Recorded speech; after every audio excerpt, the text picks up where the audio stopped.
Hi, and welcome to Journey Forward with Jory Rose, where you will gain insights, tools, and inspiration to get unstuck and live your best life. Jory is a licensed marriage and family therapist with a passion for helping people cultivate awareness and authenticity so they can show up fully in all aspects of their life. And now, here's Jory. Hey, it's Jory Rose here. Thank you so much for tuning into this week's episode.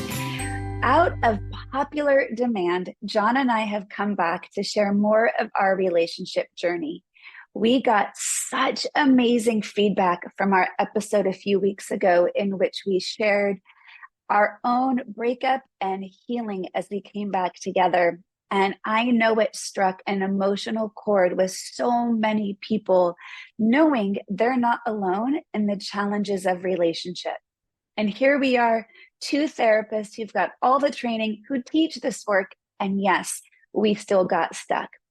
So in this joint episode, we share more of the nitty-gritty details of what we do on a daily and weekly basis to maintain our connection and continued healing after our disconnection. And if you would like to work with us, not only do we do virtual couples work, so that's always something available if you're interested with us, but a special invitation for you to join us in Costa Rica a year from now, September 28th, 2024. We are bringing a group down to the Pura Vida Retreat and Spa for a week of cultivating the relationship you desire, which often starts with understanding your own barriers to connection. John and I talked about it in the last episode, and we talk more about it in this episode, that it was our own stuff often getting in the way that was unhealed and unresolved within ourselves, that was making it a barrier to greater vulnerability, authenticity, communication, and connection. When we can heal our own shit, we are more available to be there with an aligned partnership with those that we love. So whether you're in relationship or have a desire to be in relationship, this retreat is for you if you want to gain some amazing insight and tools, as well as enjoy all that Costa Rica has to offer. There's an early bird discount between now and the end of 2023. So to take advantage of that, go to the link in the bio and sign up to secure your spot. I really hope that you enjoyed today's episode with me and John, and thank you so much for tuning in. Hey, everybody, this is Dr. John with the Evolved Caveman podcast, and I am back today with my lovely and talented fiance, Jory Rose. Hello. We are here to do another joint episode together because not only is this super fun for us and super important to share these tools, but we've gotten amazing feedback from that last episode that we did. And so we're committed to being more vulnerable, sharing more of what we've gone through, so that way we can really help support other couples in strengthening their relationship. Yeah, the feedback has been somewhat overwhelming and incredibly positive. I just had a VP of organizational development tell me that this was the first podcast episode he's ever listened to. He took notes on it. It was so important. And he was going immediately home to debrief with his girlfriend, who had also listened to the podcast. And he was saying that it gives them language to put on what's going on in their relationship. So I think there's something really important and powerful here. And in this episode, we are going to go into some of the more important tools and practices that we did in order to heal ourselves after getting back together. Yeah, and these are things that I think we tried to do beforehand, but maybe didn't do to the extent that was effective for maintaining the strength of our relationship. And at the root of it was really being able, well, there were many things at the root of it, but I think foundationally, as we always say, believing change is possible. Because if we had gotten back together and thought, well, why even bother? It's just going to be the way that it always was. He's not going to change. She's not going to change. She's never been able to do this. She's always been this way.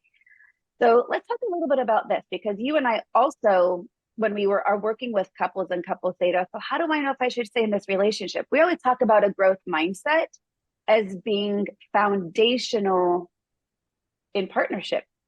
Well, and I think we got to drill down into that making the conscious choice to believe change is possible. Because I think for me, I was like, oh yeah, change is possible. Oh yeah, I've got a growth mindset about relationship skills.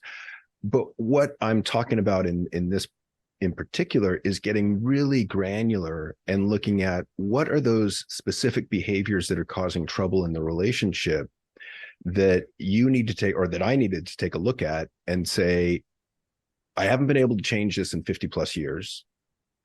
I'm going to make a conscious decision to believe that I can change this with perseverance and effort. And the behavior that I was looking at in particular was that getting flooded and stonewalling when we were in disagreement. Mm-hmm. Because I had known that was a weakness of mine in relationship and had never had success in changing it. And then, I got into internal family systems, which for those of you who don't know, just briefly, it's, this belief that we're all a little bit multiple personality disordered, that we have a core personality, and then we have these parts that kind of circle around that core personality. And the parts are younger pieces of self that came into being due to trauma or difficulty or challenge at younger ages. And they come out at certain times to enact really old defensive strategies that no longer work. And so I remember driving down to LA by myself and listening to No Bad Parts by Dick Schwartz, and really going through the exercises and having conversations with this part of me that would get flooded during disagreement, that would stonewall, that would shut down. And I remember, talking to a much younger part of me, maybe 6 or 7, who was saying, look, all I'm trying to do is protect you from getting hurt from women again. And I was like, oh yeah, that makes a lot of sense. And so I had to let him know, hey, look, you're safe. I've got you. You're secure. And I'm happy to promote you to kind of chief advisor in my head. And you always have my ear. And at the same time, you've got to let me, the adult me, the core me, have the final say in how I act and think and feel in these difficult moments. Because what we're talking about here is maybe 5 or 10 minutes out of weeks of time. Like, right. It's not like this is me even half the time. It's these really tiny segments of time where the worst of you or the worst of me comes out. And if I may share from what my experience on that other side was, logically, I could say to you, I'm not your mom, I'm not your ex, treat me differently. But it's not that logical, right? We're talking about emotionally embedded, for lack of a better word, trauma responses, right? We talked about my trauma response in our last episode of anxiety. And I think this was perhaps a trauma response for you. That shutdown was a self-protection, your brain saying, keep me safe. And it wasn't about me being logical of, hey, I'm not these other women in your life. Don't treat me as such.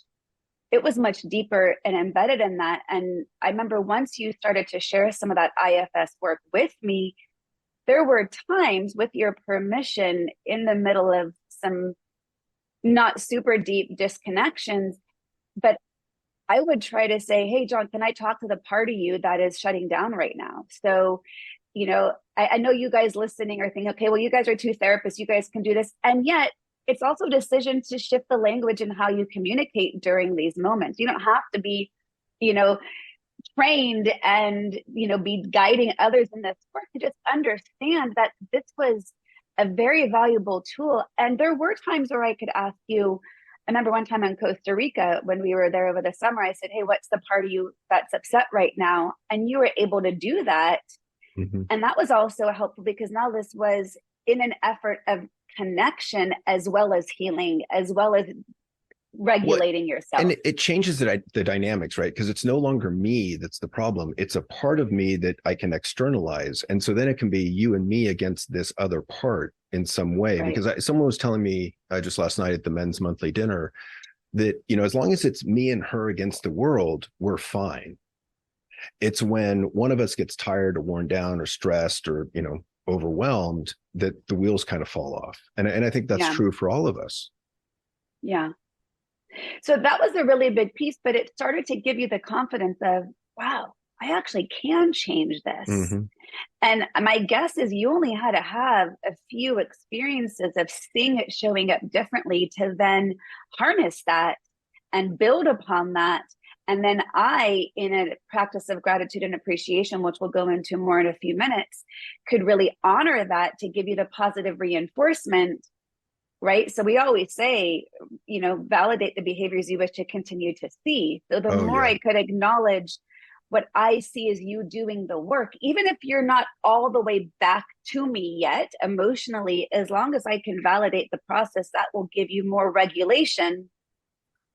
Well, and to be I think able to continue to step towards. I think that's a big point in the sense of, I don't think I'm going to be perfect at this. And I think it's important to note that I'm not perfect at this. And I don't actually anticipate ever being perfect at it, but the goal is to become better at it. And so I look at the fact that the frequency with which this happens has gone down quite a bit. I look at how long I stay stuck in that state and note that it's become much shorter. And so I'm always looking at, duration, intensity, frequency. Has the duration of it gone down? Is the intensity less? And does it happen less frequency? Because I think it's important, especially for partners, to note if you see improvement in any one of those areas, that's still improvement. Even if it's not the improvement you want to see, let's say, because most times we're looking at intensity, right? Well, he's still getting as angry as he was, but is it happening less frequently? Well, yeah, it's happening, once a month instead of once a week. Well, that's improvement. Right. And to your point, I think it's critical to compliment the behavior or reward the behavior you want to see. I think most people are not very good at that. And we just focus on what they're not doing. And if you want to see behavior change in someone you love, you got to give them props when you see them making the effort. You got to focus on the effort more so than the outcome. Yeah. And to your point, and, in more vulnerability, I would say from summer, after we came back from Costa Rica in June, I would say it has been like the smoothest sailing it's ever, ever, ever been. And we just recently had a disconnect. And that was the first time in almost 3.5, 4 months. Mm-hmm. And the intensity, frequency, and duration, well, the frequency, it was once in a handful of months. The intensity was, I would say, much smaller on that scale, and it didn't last that long. We got ourselves out of it much, much quicker. And I was getting stuck in a little bit of a loop of the disconnect in my own head of like, oh, these old stories are still here. Like the old narratives are still showing up.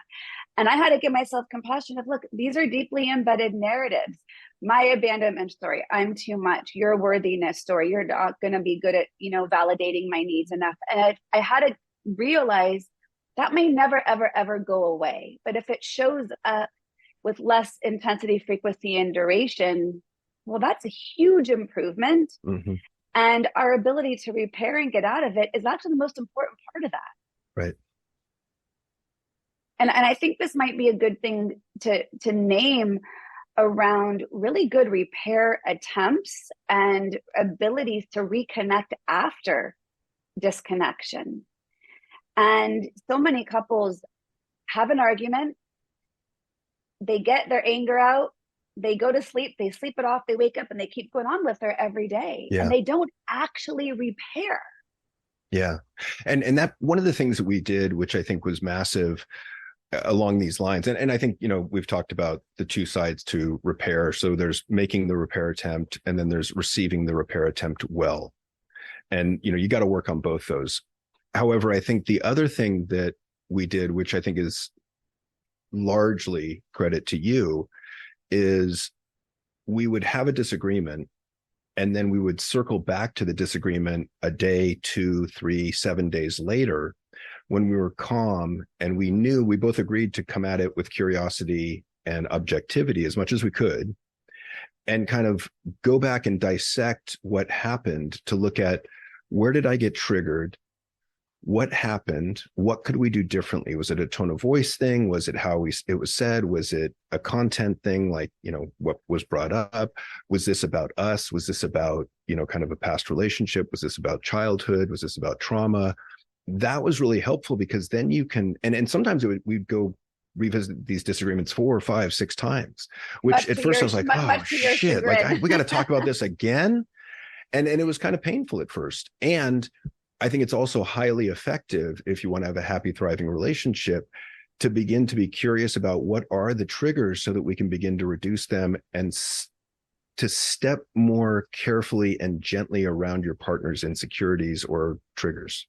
Right. And this is a really big deal. And I'm glad you're bringing this point up, because I think for many years when I would bring it back up, your common response would be, I thought we already dealt with this. Aren't we done?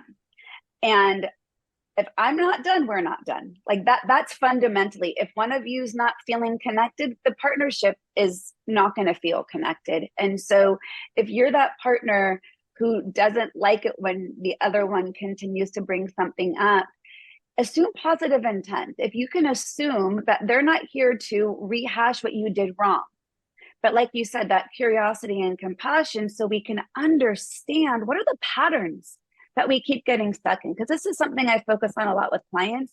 There's the details and there's the patterns. The details are what the fight was about, that's going to change every time, but we're likely repeating ongoing patterns. And that is what I'm curious about.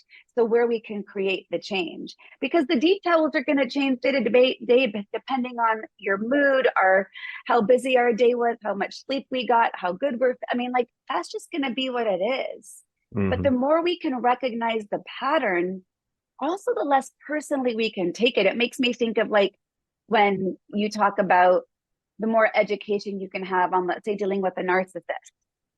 Then you can depersonalize the pattern and just say, oh, this is just what's happening, right? I think we get so triggered in partnership because we over personalize every step of the way. When I like that idea of once you can recognize the game, i.e. the dynamics, you can begin to step out of the game.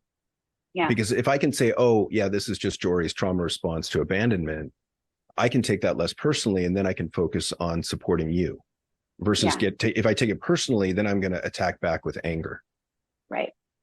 Right. Easier said than done sometimes in the moment, which is why that revisiting is really helpful. And, assuming positive intent, that I'm not here to be a nudge. I'm not here to put you down or to shame or blame you for the disconnection, but remembering, hey, we're on the same team. My goal is for us to be as connected as possible. Well, and that assuming positive intent thing, I think it just fascinates the hell out of me, in the sense that whenever we first get into a relationship, I think we see our partner through rose-colored glasses, right? They can do no wrong. They're amazing. Everything they do is perfect. And over time, as those little hurts, resentments, annoyances add up and accumulate, that lens, my belief is, slowly goes from all positive to more negative, to mostly negative, and in some cases to all negative. And I think this is somewhat inevitable in most relationships, or it's common, let's put it that way. And so I think one of the things you can do about it is just be aware of the dynamic, and then have occasional conversations with your partner. So, hey, honey, I kind of get the feeling like we're getting into a little bit of pessimistic interpretations of each other's actions. How about if we make a concerted effort to go back to assuming positive intent? Because I'm not here to screw you. I'm not here to make your life harder. I'm trying to help out, but it just doesn't feel like it's being interpreted that way. And the classic example we have is, the client that brought flowers home to his wife, and the wife was so negative and pessimistic. She was like, why the hell did you bring home flowers? I hate flowers. They're just going to die. What a waste of money. And you're like, ooh, when you get to that point, you're in trouble. Yeah.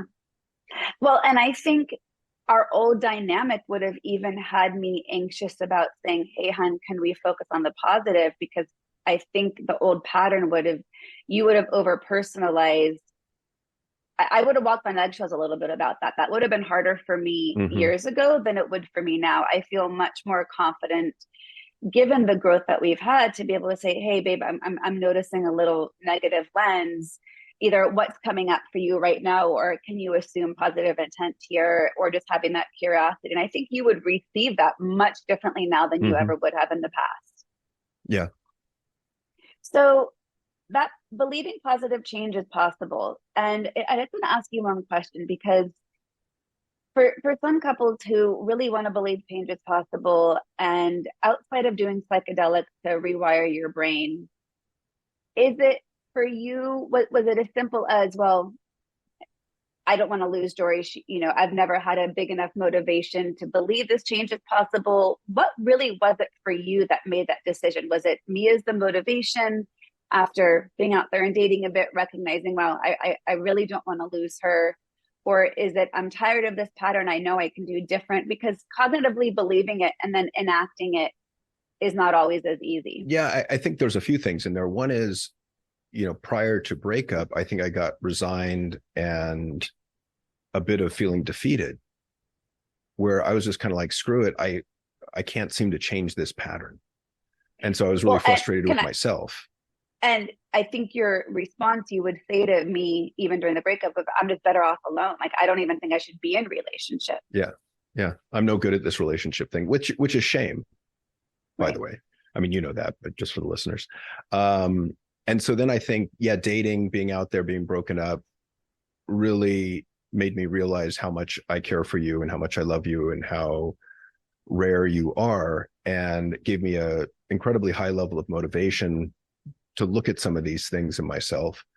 And then I also had the realization that, wow, I do have a growth mindset in, 95% of life, but the areas that were confounding me or frustrating the hell out of me were in that 5%. Yeah. And so I think I had just had this unconscious attitude of it's never going to change. And so once I realized that, I was like, well, shit, that's not going to work. Because I've seen so many clients come in to see me over the last 30 years that are, very depressed. And they're like, I need help. But then they're like, well, nope, won't work for me. Doesn't work. Tried it. Nope, that works for other people, not for me. And their conviction that nothing will help, their conviction that nothing can change, ensures that no change will happen. Versus if you believe change is possible, I'm pretty sure we can find a way to make change possible. And so I just had to realize at a very tiny, specific, granular level that I was holding on to that belief about these one or two particular behaviors. Yeah. And I want to thank you for that, just, the personal piece to it. And for you listening, and if you're in that relationship believing you can't change, but you also aren't convinced you're fighting for the partner you have, I would just advise, go with the belief change is possible, even if you aren't certain about this partner, because that's going to help no matter what. Yeah. Whether you're fighting for this relationship or you're going to move on to the next one, I do believe a big piece of that, and this isn't just my ego or my pride, I do believe a big piece of that was about me. You realize, oh shit, I don't want to lose her. And I'm motivated to keep her. And ideally you would have come to that conclusion no matter what, so that you can get out of a pattern that you had never been otherwise able to get out of. So it's a good mindset to adopt, even if you aren't certain about the partner you currently have, if you're in question about that. Yeah. And I think the other part that enters into this, and not so much for us, but I think in general for couples that I see or that we see, is this concept of anger. And I say this, I'm going to say mostly for the men, but it's not just men. That to the extent we get stuck in that anger dynamic, especially in a partnership, we are externalizing all blame onto our partner. And we are completely cutting ourselves off from the possibility of introspection and change. And so, one of the first steps is really getting past that anger to look at, what's my part in this? What am I responsible for? What's the work that I need to do? Because, we've worked with a lot of men and women, or husbands and wives. And I think in general, the women are more open to work, open to growth, open to learning relationship skills. And I think that's partly it's about how women are socialized versus men. And, so I just want to encourage the men out there to be open to doing their own work, be open to getting past the anger to the hurt that you're experiencing, and then asking, what do I need to do to make things better? What's my responsibility? Because I can't tell you how many couples I've talked to where the husband's like, she just needs to change. Yeah. I want to bring up one thing, and I just pulled up a document that I want to share a little bit of, because I don't want to spend too long, because I want to get back to more what you and I did, but I think this is a really important component to add on to the anger piece, and one of the things that we always get curious about is depression underlying that? Mm. And what I wanted to share is that depression looks different in men and women, and not everyone recognizes that, because many people think depression just looks the same, which is sad, no motivation, curled up and just hopeless and helpless. And yes, that may be true, but we also know through research that it's going to be different in men and women. And this is another level of curiosity, which is some of that male dynamic is that externalization of blame, more irritable, more suspicious, or feeling attacked or overreact. Or as women, so men kind of turn that outward. And when women are feeling this, they turn it inward, more self-blame, sad, tearful, sleep more, whereas the men might have, trouble sleeping, withdrawing. She might feel slowed down or more anxiety. So I just think it's an important component to add, that if there is anger or some of these other factors coming up that are getting in the way of the relationship, it's always a good question to say, hey, what's underneath that? Because it might not just be, on the surface level of anger. Thank you for bringing that up, because I think when I look at men and I see irritability, impatience, externalization of blame, rigid thinking, I'm wondering, I wonder if there's a degree of depression there. Yeah. At this point in my career. Yeah. And, of course, most men are like, I'm not depressed, because, how can, like, it's not masculine to be depressed or sad. Like, that's pussy stuff. But, the truth is that we are human as well as male. And so we're going to feel everything on the emotional spectrum. We're just trying to suppress it and hide from it, generally because of how we're socialized. Yeah. So thank you so much for believing that change was possible. I really value that you did that work, because it was a very integral part of our healing and reconnection and ability to be where we're at now. So yeah, I'm publicly thanking you. Moving on to some of the other things that we did that were really necessary. Let's go to the titillating one. Okay. So one of the things that I brought in is this concept of a gratitude massage, which I learned about during our breakup. And the idea is that, well, you get into the right environment, like go to the bedroom, you disrobe. Let's hope the little ones are out of the room right now for this.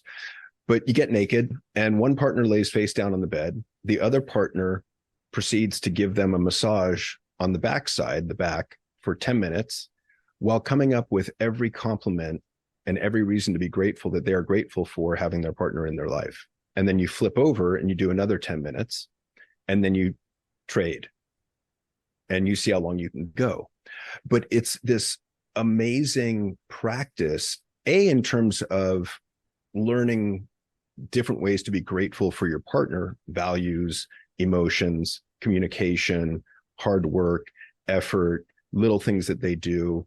And it's a practice in taking in the good, which we can get to a little bit later. Yeah. How was that exercise for you? Oh, it was amazing on a variety of levels. I mean, number one, anytime, you're going to offer up massage, I'm game. What hits your two, top love languages as well, touch and words of affirmation. Like massage specifically is a high level of, on the physical touch scale. But to be able to pair loving touch with loving words, and to get out of any negative mindset thinking, does he really mean this? Is he just saying this? Does he just want sex? That's not what I would think, but I think it could be easy for some people to have barriers to receive it. So you're also pairing relaxation techniques. It's going to inherently slow you down. For couples who might have trouble with intimacy, this is a great entree into that without forcing, or not forcing, but expecting sex to come next. Well, you can also do it clothed if you want, but that's that's less fun. I know. And I absolutely loved this, because there was so much focus on the negative for so long, that this was an intentional space to focus on the good. Mm-hmm. And oftentimes when we're giving compliments to someone, the habitual response is to just immediately reciprocate, right? And say, oh, I love you too, or oh, I appreciate that and what you did. But to be able to just shut up and listen and receive, it it's a practice at times. Yeah, to practice taking the compliment into your heart, to realize that people are better at spotting our positive traits than we are ourselves most times. And so deciding to believe that the compliments are sincere and true, and then Yeah. letting those compliments sit inside of you and fill you up, it that takes practice. It could Yeah. take years. That's all from Rick Hansen, right? Taking in the good. And that's great shit. It's really good. And to make it a little bit more titillating, I even know early on in our relationship, it was a practice for each of us just to receive things sexually without immediately Mm-hmm. reciprocating. And if you're listening and be like, well, why should I just sit there and receive? Isn't that selfish? No, no, no, no. Like it's actually a gift to your own self to be present and allow to take in what your partner's offering to you, whether that's words or touch, a sexual act, an act of service, and to not feel the need to immediately dismiss it through reciprocity. Well, and it's an act of love and adoration and worship at some level. Yeah. And so to be able to take it in and be grateful for what it is, that's a practice. It took us Yeah. some work, Yeah. So the and it's gratitude amazing to massage, be, yeah. highly, highly recommend. Thank you for that. One of the things that, had gotten in our way was we just didn't have enough time together. Mm. And, I know And there's our reasons for that situation, too. right. And, part of our, challenge of not living together post divorce with kids, where we've got, the majority of our custody of each of our kids and always having put our kids first, was really beneficial for many years. And then it kind of became more problematic over time. And during our recovery after breakup, we made a commitment to see each other every day. Mm-hmm. And it came at a cost. Like there were times where that meant you didn't go to the gym in the morning, or I didn't, do my meditation and journaling like I would normally do in the mornings. And it could be as little as 30 minutes to an hour, but to make the daily commitment to say, you're important enough to me that I'm going to put everything else aside that I would otherwise say is important, to prioritize our time together. And that was a really big deal. And, Yeah. I talk with couples a lot about having a weekly check-in. I talked to a couple yesterday who were like, yeah, I still can't find time in our week to do a check-in. And it's like, well, put it on the calendar. And I say this all the time to couples, and they're like, well, that's not sexy. That feels weird. I said, well, but having it on the calendar is a acknowledgement that you are prioritizing time with your partner above everything else. You schedule everything else in your day. Why wouldn't you schedule time with the person who you say is the most important thing to you? Mm-hmm. And that was a really huge offering. And I think you needed to see that from me, Mm-hmm. especially It was really helpful because to me. in what ways? I mean, I could assume, but why don't you share what Because was I helpful had for you? played, we're both single parents, which is a phrase that I hate, but it's true. Um, and I think things changed when I got my daughter 100% of the time, which I would never do anything differently. I think Oh, that's been and I amazing supported for you a her. 1,000%. Yeah. Absolutely. And it also put a strain on our relationship. It meant we couldn't do sleepovers much at all. We didn't really have time for each other. You've got your girls 80% of the time plus. And we had decided early on in our relationship that the kids were number one and we were number two. And that made sense to me. And over time, I think it became more and more difficult for me because I was okay being a close number two, but over time I felt like I was a distant number two. And I felt less and less important. I felt less and less of a priority. And over time, again, just got kind of resigned. Yeah.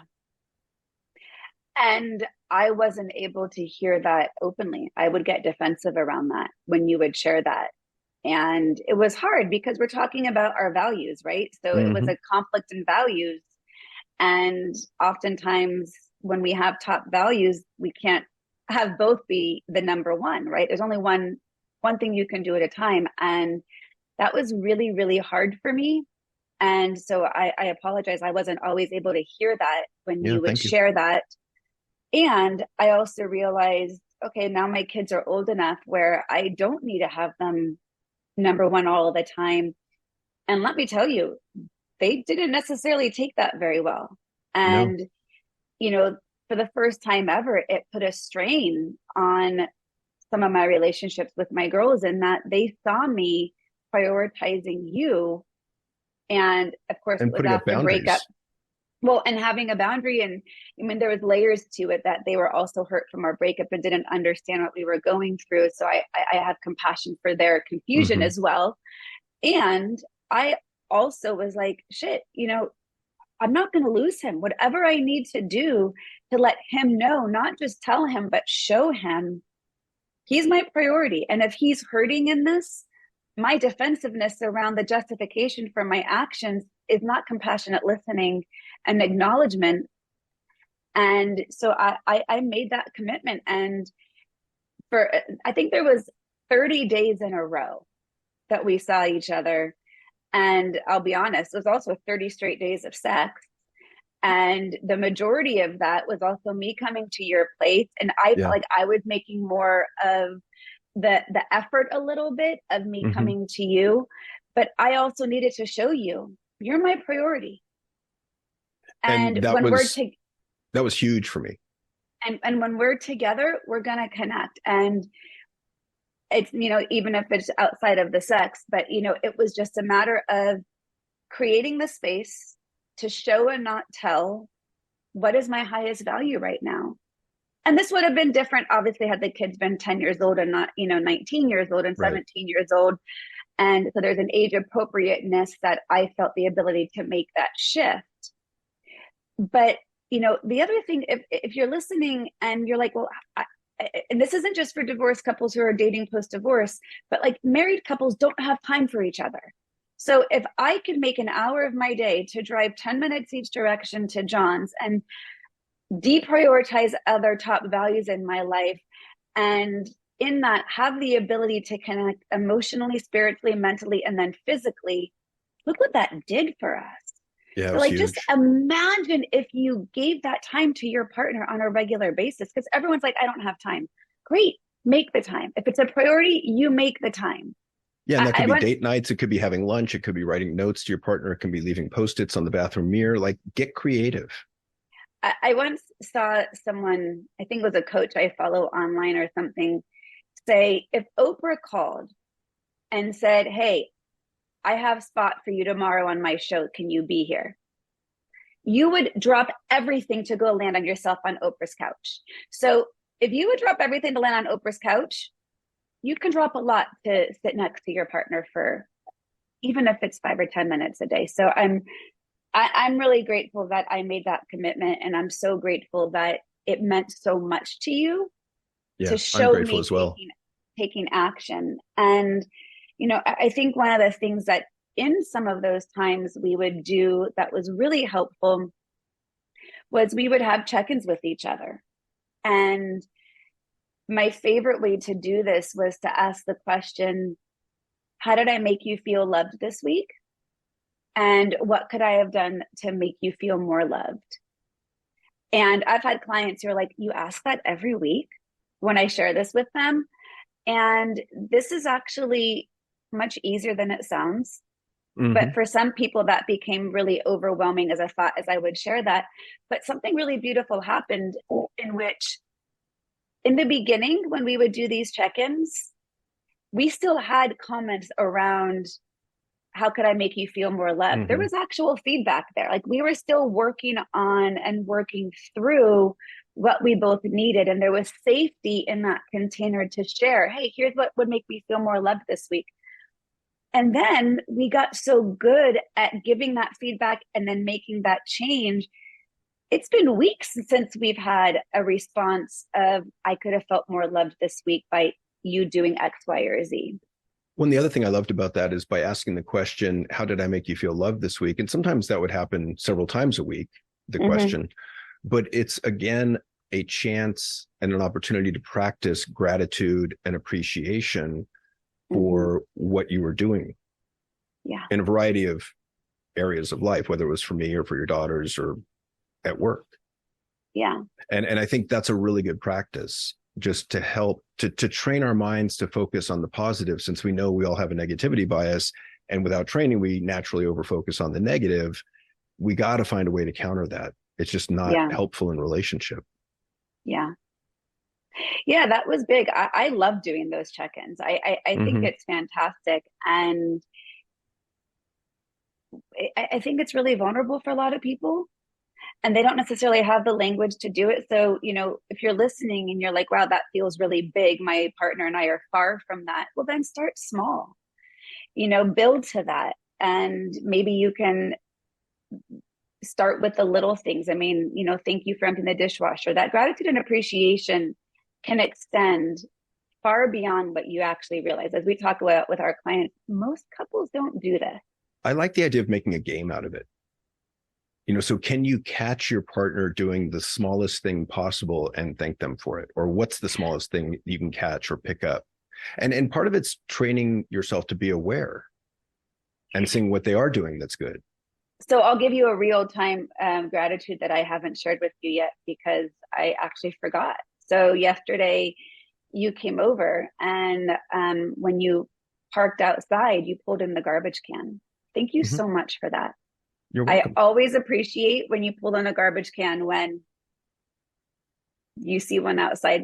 And it's not just because it's blocking your spot to park. You genuinely do it to be helpful. And I forgot to say thank you for that yesterday. So thank you for doing that. You are welcome. So one of the things that, I used to get frustrated with you about is when I would give you a compliment and you couldn't take it in. And I would say, thanks. Yeah. And that used to bug me. I used to tell you it would bug me because it felt dismissive that you couldn't actually receive it. And you've gotten much, much better at actually taking it in.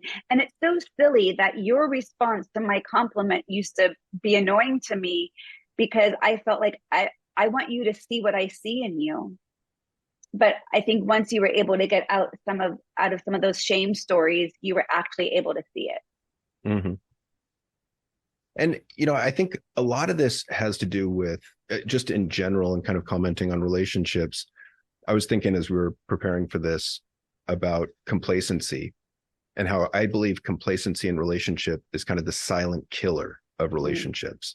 That as soon as we become complacent, as soon as we get into that hedonic treadmill or taking our partner for granted and just assuming that they're going to be there today, tomorrow, and down the road because we're married, is the death knell of relationship. I think, we've got to understand just how important your relationship is. It's if not the foundational pillar of a happy, thriving life. Yeah. Because if your relationship at home is fucked up, nothing else in your life is going to be going well. No. Because that's going to be weighing on you every step of the day. And so it's really just realizing how important that relationship is and resolving to work on it, to put positive deposits into the bank account, so to speak, and to get better at communicating around it. Yeah. I remember once years ago, I had a couple in my office, and he had said to me like, well, I love her. Divorce is never an option. And I looked at him very seriously and I said, divorce is always an option. Yep. Like if you, and my favorite spiritual teacher, Dan Millman, he once said, until you can accept death, you can't accept life. And so I took that to, until you can accept divorce, you can't fully be in relationship accept the breakup. Like, and I don't want to sound too over dramatic about it, but every moment's an opportunity to turn towards one another, right? We look at Gottman's work of the turning towards. And I know you're not going to turn towards your partner 100% of the time. And if you're turning away or being neutral, which is more of a negative actual response than a negative response to that bid for attention, it's going to add up. And, one of the things that I always say is we all just want to be seen, heard, and validated and acknowledged, right? And if we're not turning towards and making that a priority, it is a silent killer. Mm-hmm. And I mean, I love that idea of bids for attention, right? These small bids for each other's attention that we make all day, every day. And, when you ignore or meet one of those bids negatively, that's a small drop in the bucket of negative emotions. And those suckers accumulate over time. And I love the idea because it points out just how small these hurts can be. Yeah. And if you really grasp an awareness of that, and understand kind of this exquisite sensitivity that we all have emotionally, whether or not we want to acknowledge it, whether or not we're aware of it. I think the vast majority of us are not aware of it, but I think that's what we have to work towards, is increasing our emotional awareness, increasing that emotional granularity, increasing the awareness of the emotional impact that we're having, for positive or negative, on our partner. Yeah. Rather than ignoring it or suppressing it or being defensive or arguing against it. Yeah. And, kind of adding on to that, but also going to another practice that I think we've really gotten much better at. And again, we're never going to be 100%. And I think me more than you, I need to accept it's never going to be 100%. I think I might have some high expectations there. And that's I settle for good enough. And I'm working on that. I once had a very pivotal experience at a bat mitzvah, and the Torah portion that was being read at that bat mitzvah was like the opening book, like day one, book one. God created the world and it was good. And the rabbi says, God created the world and didn't say it was great. God said it was good. Like, if it's good enough for God in the world, can it be good enough for you and your relationship? Right. So I'm not super religious, but I just told that to a client this past week. Like, can we let good be good enough? And one of the biggest things that I think was in our way, that I am so grateful we've gotten so much better at, is that non-defensive listening. That was huge. And I see couples do this a lot, and we were stuck in this. And I think my defensive-ness was just as strong as yours, but I didn't recognize my own defensiveness because I felt so justified and righteous in my actions. That's what happens. But look what I'm doing. I'm still doing good. Well, I could be doing the best thing in the world, but if I'm not hearing you, then I'm not being a good partner in that moment. Mm-hmm. And so I had to recognize where I was externalizing that's what you were doing, but I had to really hold the mirror up to myself and say, fuck, I'm doing defensive listening too. And that was part of your challenge with me, that you couldn't get through to me some mm-hmm. of the things that you were feeling because I was so justified in my actions. And again, I apologize for how long I was unable to hear that. And I think we've both done much, much better in that non-defensive listening. Yeah, I accept your apology, and I apologize for my own defensive listening. And I think, the non-defensive listening is pretty amazing because, if we consider that 2/3 of issues in relationship are unresolvable, then the best we can do with those issues is merely to make sure our partner feels heard, seen, and validated. Yeah. And if we're responding to their complaints or their criticism or their concern or their hurt with defensiveness, telling them what I'm thinking or tell them what I was doing or telling them what my intention was or telling them what I was doing was good or right, I'm not hearing them. I'm not hearing that person. And so it really, I mean, I think we're still practicing this. We're still learning this, but when there were several times where you got angry at me and I didn't respond, I simply listened. And at the end, and I think I probably validated too and said, I can see where that would make you really angry. And then at the end said, thank you for sharing your anger with me. Yeah. And it's the feeling that you get after being heard non-defensively. It's a weight lifted off your heart. Yeah. Is the best way I can put it. It's huge. It's really huge. And there's also something in that in which I think if people are still getting stuck in patterns of defensive listening, one of the things I like to share with clients is name your concern up front to help disarm their defenses. So if I want to share something with you that I might fear you might get defensive around, I might start by saying, hey, hon, I want to be able to share something. Can you just listen for a moment? So I'm kind of preempting Mm-hmm. my intention or my need, which might give you a greater heads up of, okay, she's asking for me not to get defensive. So this is a good opportunity to just enter into this listening state, maybe take a deep breath, maybe just see if I need to get myself relaxed. So that way I can be present to what she has to say. That might be easier than just sharing something if you know this might be a trigger for your partner's defenses. And I think the other extension of that is when you're practicing non-defensive listening, there might actually be some real merit to what you're intending, what you were thinking. And I would say it's okay to bring that up, but bring it up in a second conversation after the fact, maybe the next day. I think it's, and you've got a saying that I love. It's something about Validation, then validate rationalization. first, validate, Validation, and then, validation, then rationalization. yeah. And I don't know about rationalization, but validation, and then, sharing your Well, intention. well, I think the rationalization for me, it's the validation is going to quiet down the emotional brain. The rationalization is coming from the logical brain, right? So we know that the emotional brain, when it gets activated, shuts down our prefrontal cortex. So all of our tools of logic, reason, rationality are not accessible when we're in that emotional brain. But Yeah. if you get validated, The reason I go ham ahead. at the rationalization is rationalization to me says bullshit excuse for bad behavior. Like there's an Got association I have with it, it. right? Okay. Yeah. So, but for me, it's really, can we quiet down the emotional brain so we can be then, talking to the logical Right. brain? Because if I'm coming from a place of emotion and you're responding from a place of logic, it's two different, It's a we're disconnect. crossing, We're right? missing. So Yeah. we're missing.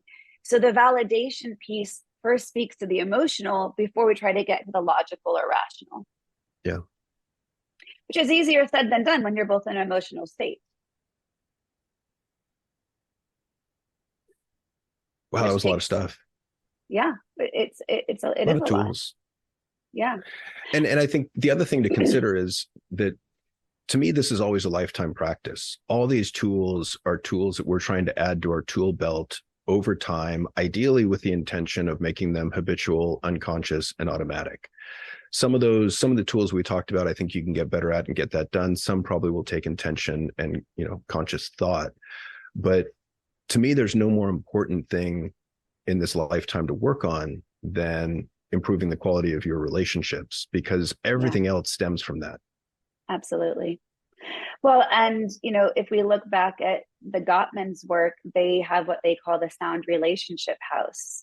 And it's similar to, Maslow's hierarchy of needs, that unless you have a strong foundation, you can't move higher up to shared vision of the future, shared values, so a lot of this stuff feels foundational to come back to some basics, curiosity, compassion, connection, getting to know each other, finding out what each other's needs are, and trying to speak to some of the more basic ways to get to know your partner in the here and now. Because I think that's where a lot of people get disconnected. Like we have all of that at the beginning of a relationship, a lot of curiosity, a lot of questions, and then it goes into assumptions, which then can lead to unspoken needs and resentments. And we just got to get back to some of that basic, like how would you court your partner? What would you do if you were trying to court them now? You would give them time and attention. You would give them, compliments or appreciation more frequently. You might be more, amenable to letting go of the small stuff because you're looking for the good. You'd be intensely curious and ask a lot of questions, which is why I like that 36 questions exercise, because I think for so many of us, we get into a long-term relationship and we just start assuming that we know our partner better than anyone else. We know what they're thinking. We know what they're going to say. We know what they're going to do. And we stop being curious and we stop learning about them. Yeah. Even Maybe though, we'll put that. your point is that we continue learning and growing, but we kind of fail to recognize that as the partner. Right. Maybe we'll put that link of the 36 Okay. questions in the show notes so people can download that and use it as a practice. Another great tool there as we begin to wrap up is the Gottmans have an app called Card Decks. Mm-hmm. And it's, probably like 15 or 16 different categories of questions to be able to have with your partner. Or as Sarah Perel has the card game, Where Shall We Begin? Right. So there's a lot of opportunities for conversation starters, because I find that for a lot of couples have a hard time beginning, like just actually, like, Esther Perel's game is very aptly named. Like, where do we begin? Like, how do we Yeah. start? And so there's a lot of good resources out there. And again, I just want to harness what you said of, this is ongoing work. I know that you and I have done an immense amount of healing in a relatively short period of time. I mean, I look back to just where we were a year ago, and it's ironic. So I will just share it because I find dates and things interesting. But exactly 1 year ago today, now this is the day that you and I are recording this, this is coming out in a couple of weeks, but exactly 1 year ago today was when we had our first therapy session. No wonder I felt traumatized. I know, right? And that was that 2-hour therapy session in which it was fucking painful, and you broke up with me the next day. And look at just in 1 year, like, I'm so grateful. I'm actually grateful for the pain of the journey. I actually am. I needed to go through all of that. It had to break me down to rebuild me. It had to break us down to rebuild us. We needed to wake up. We did. And I thought I was awake, which was the shitty part. But that was a year ago. And now, like, look where we are. I'm so proud of us. I'm so proud of our courage to look at ourselves, because that's hard. And I'm actually more proud of you than me, because you had a harder time looking at some of those, dark spots. I think I was a little bit more open. I didn't see them as well, but I wasn't as afraid to look at them. And your courage to look at them and to overcome them, I'm just incredibly, incredibly proud and grateful. And we've come a long way, baby. Thank you. Yeah. And I think it feels so good to be here now. And I think, the breakup was a great reminder of just how important you are to me, and how much I was willing to fight for you. Because one of the things we didn't mention was the 2-day, 6-hour-a-day couples counseling marathon that we did with the Blooms in Santa Cruz. Yeah. And that was tough too. 6 hours of therapy back to back for 2 days. Honestly, that was all the commitment I needed from you to know this relationship was going to work. And we had just begun to do our work. And your willingness, and you also found them, you booked it, like you drove that for me was almost enough to know he's committed to me. We're going to make this work. Mm-hmm. So thank you for that. Yeah, effort and intention. And the day that this episode comes out, we will be in Africa with our therapist, Charlie and Linda Bloom, on an amazing adventure. So, our story will continue, and we'll share more about that, I'm sure, in another episode. Oh, I can't wait. If this at all resonates with you, and you recognize that you need some support in your own relationship and the tools that are getting in your way of deeper connection, then John and I are available to work with you individually and together. We do amazing couples work together. Oftentimes, John will work with the man and I work with the woman. Then we come together for intensives. That's a beautiful model of doing couples work, because sometimes a barrier to the couple, or sometimes a barrier to the individual therapy, is we're not always getting the full story. A deeper truth of the dynamics is when both people are there sharing, like, hey, that actually didn't happen that way. Let me help balance out some of the narrative. But when we can come together in getting individual support and then, having support for everyone, it's been a beautiful model for many of our clients. Yeah. And we also have our retreat in Costa Rica in just about a year. And we're going to be guiding you guys through not only the relationship skills, but the individual work to get out of our own damn way so we can be more available to bring in I think that's going to fill up fast. Oh, yeah. And by the way, we do have early bird pricing through the end of 2023. The price is going to go up. at the end of the year. So we do have limited space on that too. I think we only have 10 rooms that can join us. So if it's something that you are thinking, I would jump on that. The link for that will also be in the show notes. And the last thing I wanted to say before wrapping up is, I rarely make an ask on this podcast. I've been doing it. This is my 5th year. I've done 200 episodes. Jory's done over 200 episodes. And this to me is an offering of free tools to the world. Today, I'm making an ask because I think the information in the last podcast that Jory and I did together and this podcast is incredibly important and powerful.